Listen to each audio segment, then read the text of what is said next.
Do you like it when people listen to you? Because Leo G. Son 7351 had this to say.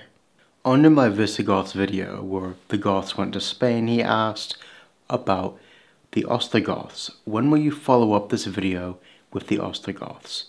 The Goths who went to Italy. Leo, this is Ben Llewellyn, and I'm answering that question today.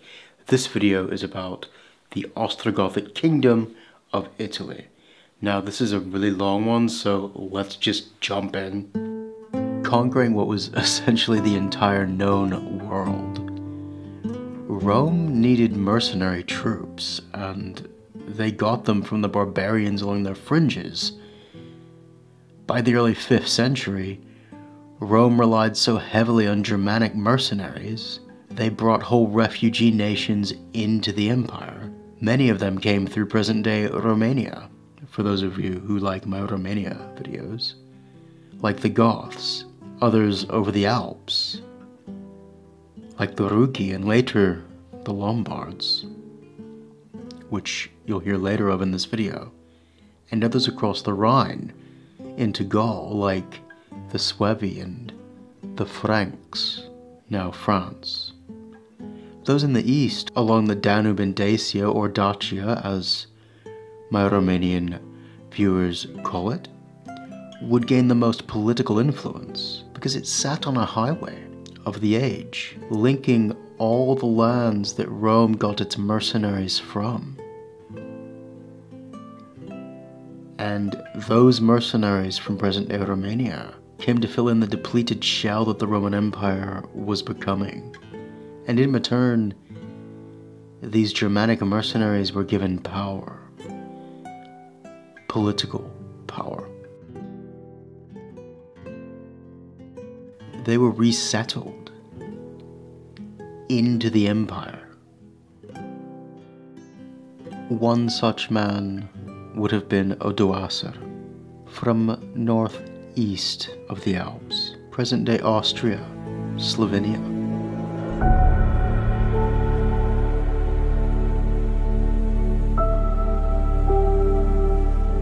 Young Odoacer met a man named Severinus, a future saint of Noricum, along the border of present-day Slovenia and Austria, who told him he had a prophecy that Odoacer would gain fame and wealth if he went south to Italy. I wonder if he foresaw his death and did not tell him what it was. In any case, by the year 470, Odoacer was an army officer in the Roman Empire. The Roman Empire's army at that time was fragmenting into rival factions as the economic order of the empire collapsed around them. It was rare in the late 5th century for a ruler to last a whole year without being murdered by his rivals. It was horrific. It was a horrible time. Right, before I go further, I need to explain a quick concept. The Eastern Roman Empire and the Western Empire, this was two different things. In fact, sometimes there were three, but that's a longer story. The West was much more fractured and disintegrating into anarchy in places. The East was stronger. And into this vacuum in the West, Germanic nations moved in. Yeah? And the East still claimed ownership over the West, even though they're a bit like, well, you can't really control us now. Can we sort of do our own thing? And the East's like, okay, but can you at least pretend that we're in charge? And they're like, okay, cool. Rome was split in two, East and West, with the East clearly more populated, stable, wealthy, and higher than the West in the political hierarchy and prestige. Western emperors were more and more becoming mere puppets for generals who the Eastern emperor manipulated. And more of these generals were Germanic, not always though, and they fought each other to be duke or king over North Italy especially, because this position geographically, Northern Italy, this area became very key, more so than Rome for the south, because the north for these Germanic peoples coming in was closer to their allies, closer to fresher troops, closer to their cultural origins, closer to allies further west, and closer to the Balkans, where there were different Roman generals that they could power play off of each other and get prestige from the Eastern emperors. And further south, Rome, it became a bit like Westminster is today, but much more accelerated. And by Westminster, I mean the seat of British Parliament. It's basically run by an old network of posh public school boys from old families who the rest of us in Britain, we don't really care about. We just look at them like a pathetic joke. And the longer the British establishment goes without understanding how the rest of us view them, Britain is spiraling down into, well, the world's looking at it with pathetic laughter, aren't they? As they themselves lose control with the policies of those factions that are in power from these public schools, kind of the schools that you pay for in Britain. The older aristocratic families over centuries have sent their boys there. These boys who have graduated into being members of Parliament in Westminster have passed policies over generations now to bring mass migration into Britain of often from cultures who are hostile to Britain itself, and multiplying within our borders as well. At the same time, enabling the periphery, the Celtic nations, to gradually chisel away power themselves. And this is really similar to what was happening in Italy and France at this time, in the late Roman Empire. You had peoples who were sort of still loyal to the empire. You had migrant groups coming in as well. And both of these two groups, they were breaking away from the empire. Much in the same way Scots and Welsh are slowly ebbing out. The people in Westminster, well, they're too cozy and cowardly to care more about their own country than their own prestige. And that's what was happening in Rome, in the Senate further south in Rome, south of Ravenna. These old network boys were too cozy in their position to value their country over their office. And these fringe groups, populist fighters, began rising up in major cities, in these different Germanic populations and native ones. And Odoacer was one of these who rose up through the ranks and said, if these cozy little public school boys are really so decadent and weak, maybe I could establish a kingdom of my own and take it from them. By this time, the early 470s, Odoacer had become head of the foederati of the Sciri and the Heruli peoples. Foederati basically meant a client nation of Rome with benefits in exchange for troops, of course. And for the Emperor Anthemius in 472, Odoacer was his spear-bearer, quite a high position. When the Germanic military commander Ricimer decided to overthrow him and seize power officially, a battle followed, where Odoacer switched sides and helped Ricimer to cut. Orestes was swiftly defeated and beheaded by Odoacer. The current Eastern Emperor Leo did not want things getting too out of hand, so he appointed a new puppet emperor in the west, Julian Nepos. His name was Julius Nepos. He went by Nepos, and Nepos, perhaps naively with his aristocratic sensibilities, went to Rome instead of Ravenna, to the northeast where the real power lay now.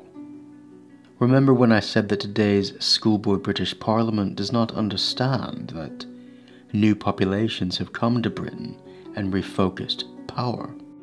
Emperor Nepos did not understand that the Senate in Rome was nothing more than a bunch of rich public schoolboys drunk on the memory of a dead empire, and that the people had changed.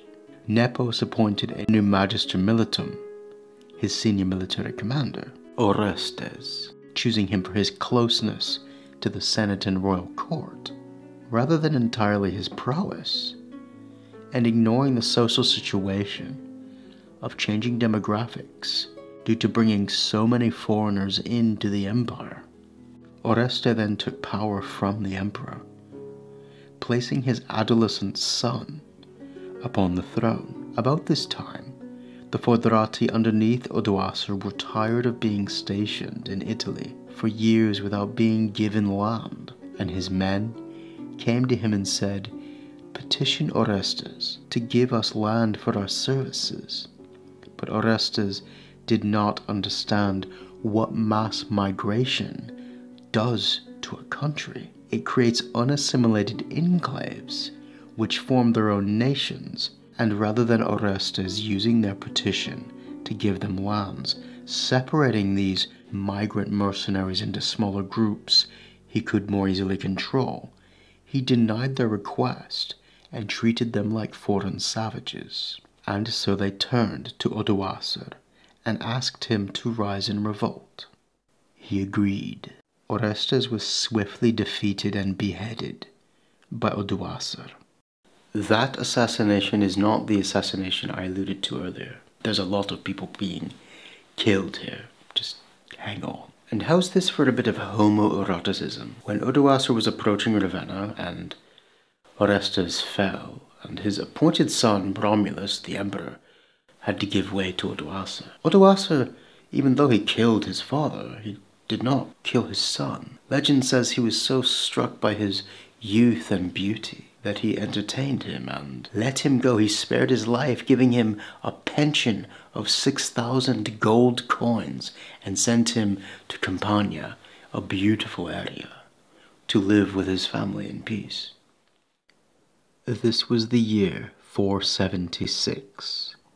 The Roman Senate panicked and sent messengers to the new Eastern Emperor Zeno in Constantinople, handing over Western imperial insignia to him, a very symbolic gesture, meaning there was one emperor now, the Eastern one, and Zeno gave Odoacer the title Dux Italiae, King of Italy. Not a bad title, but it placed the Eastern Emperor Zeno above him and, more importantly, set a precedent for future emperors to not only claim Italy on right from Rome, but on a post-Rome legal basis. And Justinian the Great would do exactly that. Odoacer ruled well, careful not to allow Nepos, who was easily de facto Western Emperor, to return from Dalmatia, present-day Croatia. Odoacer slew aristocratic rivals across Italy, butchering them, and reformed administration. He even convinced Vandals to give Sicily to him without a war. He controlled the Roman Senate through bribery and appointing prestigious offices to those who did not wish for a revival of the empire. And he defeated an invasion of Rugians from the north, possibly distant relations of his, we don't know. And then he began to consolidate and unify his kingdom under a taxation system. He was a good king, but there is a rule to power and a general rule in life called never outshine the master. Odoacer was not the emperor, Zeno was, and he began to see Odoacer as a threat to his power. And this is when it was made aware to Zeno that Odoacer was helping an Eastern Roman general named Ilus, who was leading what may have been a pagan revolt against the empire. Zeno meanwhile had a much more serious problem. A Goth, an Ostrogoth named Theodoric, who was wandering around the Balkans, killing all his Gothic rivals and stealing Roman gold, whilst laying Constantinople occasionally to siege so that he could wear fine robes. Now there is one thing I did not mention, isn't there? What ethnic group was Odoacer from? We know that he was not Ostrogoth, at least not entirely. He was probably Rugian, maybe part Dacian, Dacian. We're not entirely sure. He definitely had some Germanic going on. The point is, Theodoric was an Ostrogoth, and he invaded Italy with permission of the Eastern Emperor, beginning a 3.5-year long war with Odoacer. Theodoric won, and eventually killed Odoacer, as the two kings feasted together in Ravenna. He then hunted down most of Odoacer's followers, and had his wife stoned to death. That's quite unpleasant, isn't it? Not a peaceful time. The point of me going into what Odoacer did before is that Theodoric the Ostrogoth, who became Theodoric the Great, took over a stable, unified kingdom which had been built over most of 20 years' work before him. He didn't just do it all himself.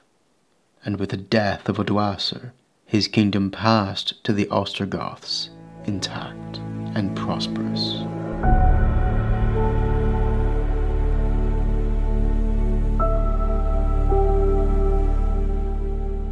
Theodoric's first problem was that his Ostrogothic nation numbered less than 50,000. Nations at the time were tribal groups, extended family relations, confederations of clans. And now, these 50,000 ruled over all of Italy. He wanted to keep his language and Germanic culture and laws, and rule Italy at the same time. So he concentrated settlement of his people, bringing them up from the Danube, so as to not get absorbed, here, around the capital Ravenna, as well as Pavia, in the fertile Po Valley to the north, going toward Verona, and along the coast of what is today Marche, south of Ravenna. After this, he rebuilt much of the city of Rome, a nod to the Senate to keep it loyal to him. He also began an extensive building program in Ravenna itself, the true seat of power, like this mausoleum. No Germanic ruler in the West matched his ability to fuse Roman with barbarian, with statesmanship and stability. By the year 511, he had also extended his borders, careful not to provoke the Franks, who were the growing power in the West, and took over much of the Iberian Visigothic kingdom, as well as periodically ravaging the East, wandering through the Balkans, to plunder and slaughter, as Goths like to do, which forced the Eastern Empire to recognize his rule with a bit more prestige. Something which was common at the time across the former Western Empire was a Germanic legal system living alongside a native Roman one. We saw the same thing here in Britain, briefly. And the two populations, in this case, basically the Romans of Italy and the Germanic peoples, have separate legal codes in this instance. What Theodoric did that was so unusual compared to other parts of the former Western Empire is that he began to fuse the two legal systems without doing so explicitly. For example, he was very tolerant of other religions. He himself was Arian Christian, which began to bring him into conflict with the Roman Catholics toward the end of his life. If not for his clear military abilities, I mean, this guy expanded his kingdom often through battle from Spain to Serbia. If not for that, the Eastern Empire's Catholic elite would have persuaded the new emperor Anastasius to invade. And I should note two things that helped him here.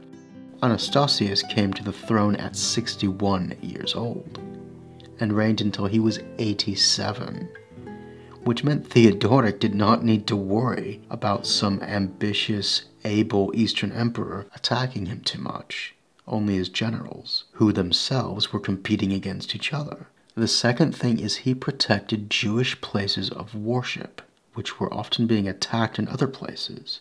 And history shows that if you are tolerant of Jews, then your lands usually prosper and do well.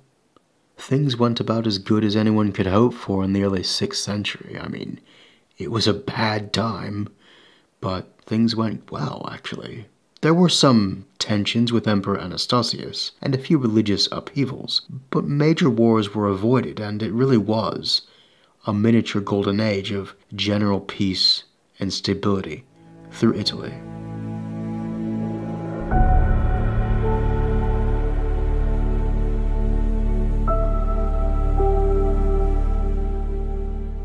Theodoric had daughters, which caused problems when he died. Who was to be the heir? So his grandson, a 10-year-old named Theodoric, was elected to be king. I know what many of you are thinking, a 10-year-old ruling a barbarian kingdom in one of the most brutal ages of history? Yeah, but no. It was common that children would officially be the king or queen. Bloodlines are serious in this time, right? It's no joke. But if the child is not old enough to rule, you appoint a regent in their stead. And his mother, being the closest bloodline of official title, was given that rank. Amalasuintha took over, ruling in all but name as queen at this point. I mean, her son was officially in power, but she ran the show. Unlike the Gothic aristocracy, Amalasuintha, she was much more Romanized and had ties to the new ambitious Eastern Emperor Justinian the Great. But her Romanization was unpopular with the Gothic aristocracy. She let Justinian station troops in Sicily during his war of reconquest against the Vandals in North Africa, and her religious leanings were less tolerant than Theodoric had been. She was a Catholic, her aligning with Emperor Justinian and fondness of the Greek language, and seeking to give the young king a Roman education rather than a Gothic one, caused 3 nobles to conspire against her regency, which she banished and then executed. She was clearly a strong woman, no doubt, but her son was a heavy drinker. That's a serious flaw. By 533, his excessive drinking was killing him at only 17 years old. And in 534, his drinking killed him. His mother Amalasuintha became queen. The Gothic nobility did not like being told what to do by a woman, which caused deep instability in the Ostrogothic kingdom. So she appointed her cousin Theodahad as co-regent under her to rule alongside her. This was a disaster for 2 reasons. Firstly, Theodahad had become wealthy by owning properties in Tuscany, and due to his violent methods of forcing people to pay him tax, both the Byzantines in the east and the Gothic nobility in northern Italy hated him. Secondly, he felt no loyalty to Amalasuintha, his cousin, as she did him, and after a few months he had her taken from the palace and imprisoned on an island in Lake Bolsena, where she was strangled to death in her bath. I don't know about you, but her life seems epic to me. A woman ruling a hybrid barbarian Roman kingdom for most of a decade with an alcoholic son, and then killed on an island lake in her bath by potential heirs. How did she survive that long in such a brutal masculine age? Somebody make the film.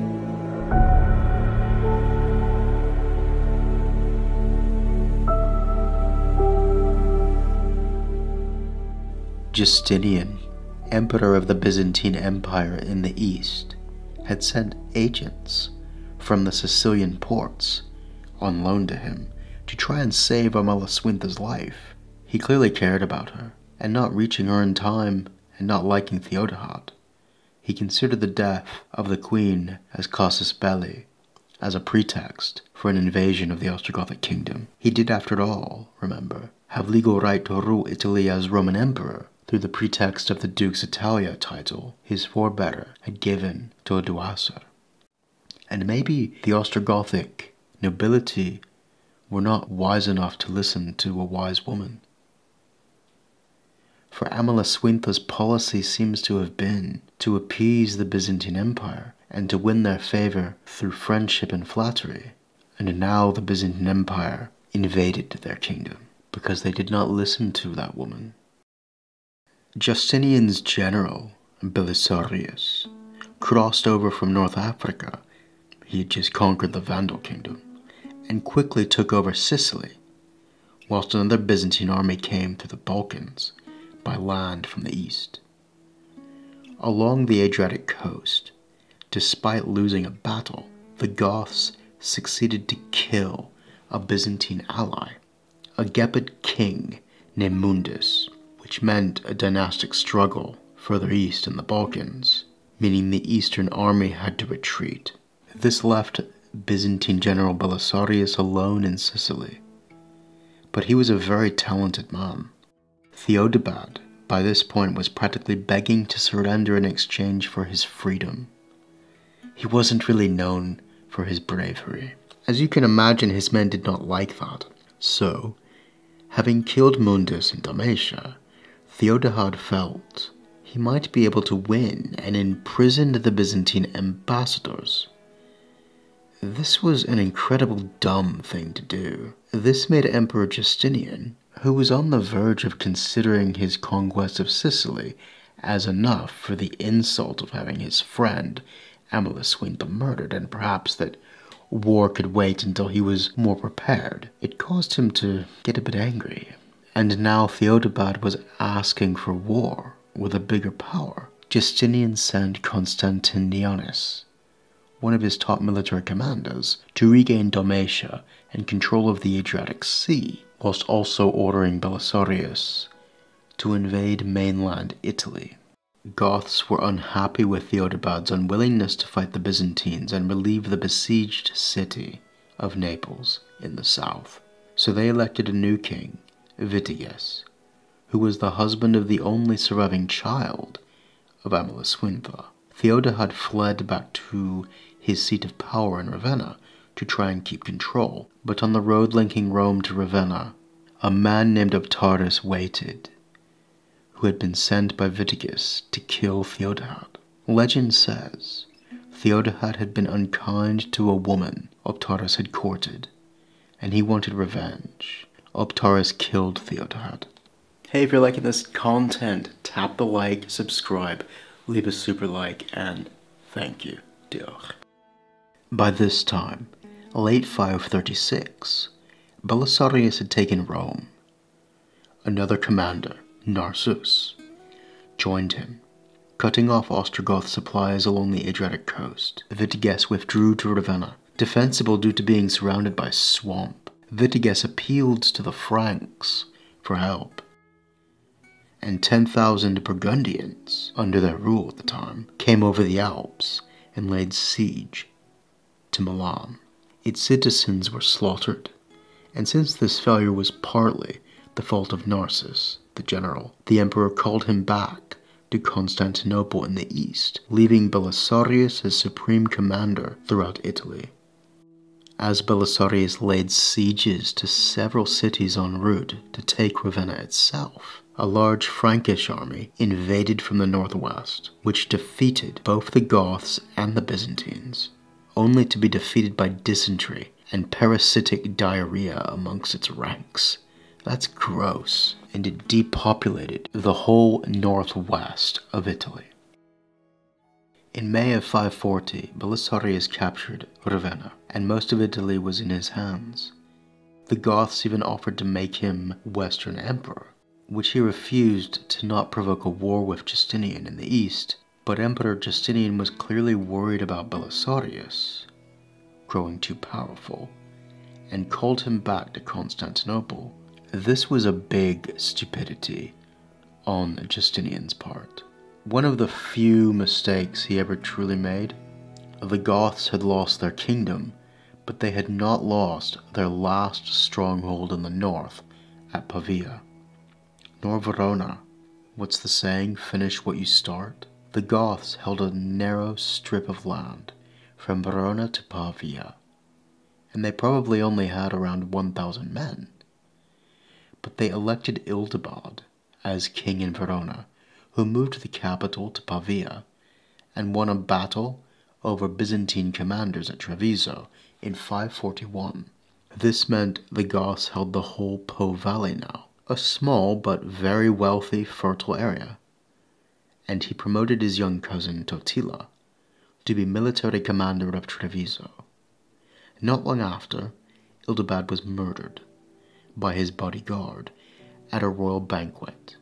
With no one suitable to rule, They just chose a random guy, Theodoric, who, no surprise, was completely useless. I mean, I can't believe they just chose a random guy. He made surrendering to their enemies his policy, so the soldiers of Treviso loyal to Totila killed Theodoric after just 5 months and made Totila king.